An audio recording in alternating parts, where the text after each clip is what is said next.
don't know who they are, we don't know what they want. Aliens invading the Earth and the Earth's last stand. What we do know is that they're taking people. It's basically not a remake, but a reimagining of the original XCOM game. Well, core principles from the original that we wanted to build on was basically everything. XCOM is about Earth being threatened by an unknown enemy. The world bonds together and they form an elite military organization, the most elite in the history of the world, and that's where the player comes in. They are the commander of this organization. I think we were all fans of the original, you know, working for Firaxis, we're all fans of squad-based, turn-based strategy, so I've played just about every turn-based strategy game out there. I think we all had a lot of ideas and things that we wanted to do and things we liked about all of the games that we played in the past.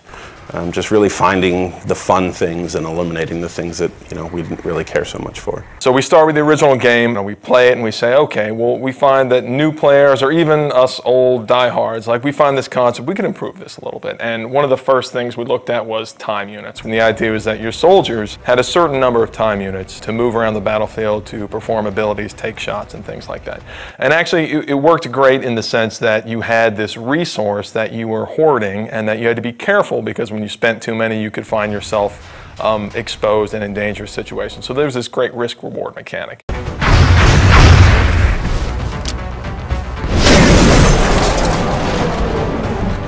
We said, okay, how can we simplify that and sort of free up all that headspace that takes up in the player's head? We sort of turned the time units into a simplified version where the player has a number of moves that they can perform per turn, and they can choose to move, they can choose to move and shoot, they can choose to move really far, and then based on different abilities their soldiers have, maybe they can use those abilities to do different things. But it still has that great risk-reward mechanic. Look, I need to run really far this time, but when you do that, you're always taking the cost that you're not going to be able to shoot, and then you're going to find yourself in a difficult tactical position.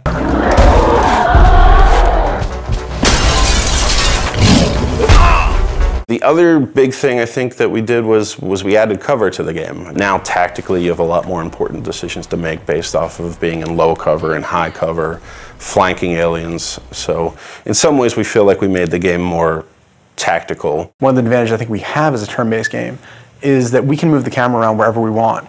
If you're making a game that has real-time response, players get really upset when you take control away from them. Well, we do that every other turn. There's been a very cinematic approach to the game that we're making now that wasn't available then, simply because we can move the camera around and take advantage of the fact that we have a 3D game. We're still leveraging the 3D and the tech that we have available now to make it a much more compelling experience, I think, visually, than they were able to do back then. The glam cam was our way of kind of making a turn-based strategy game sexy. It was a way for us to take the camera and put it in the environment in a way that kind of got you out of the normal gameplay mode, but let you see things a little clearer and a little more up close and feel like you're a little more part of the action.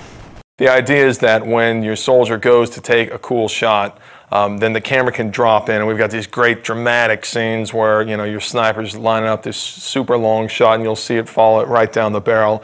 And what that does is it allows a little more of an intimate connection between you and your soldiers. And of course it increases the drama of the actual combat. And the glam cam is a great way to do that. That's just one of the ways that we sort of get the camera down there so the player can sort of see combat from their soldier's perspective. The base was a really unique challenge for us to design. When we started on it, it was flat and more like a level in the game. And we really wanted to have base building, but we ran into some really difficult challenges on it being flat and working more like a level. And at a certain point, a couple of my guys had come in and they said, you know what, we keep talking about this as an ant farm. Why don't we make it like an ant farm? It is very much, you know, the G.I. Joe base that the kid down the street had that you didn't have, that you got to play with every once in a while if you went to his house. So when we made it, that was one of the things I think really stands out. I think it's a really unique feature to the game. It allows us a lot of flexibility for optimization and for the player to be able to build and expand. And it's a really different, I haven't seen represented that way really ever. And on top of that, they're actually expanding the structure, customizing the facilities that they're adding to their base. We want them to be able to see their soldiers interacting and their scientists, and so I think it's this really neat moment where you get into the game and you have this physical structure that you've customized and you've made the decisions about what you want to focus on, and then you can see your soldiers that you've leveled up and you've grown attached to, you can see them interacting, and it's something that I think we're really proud of. We're really excited for people to see.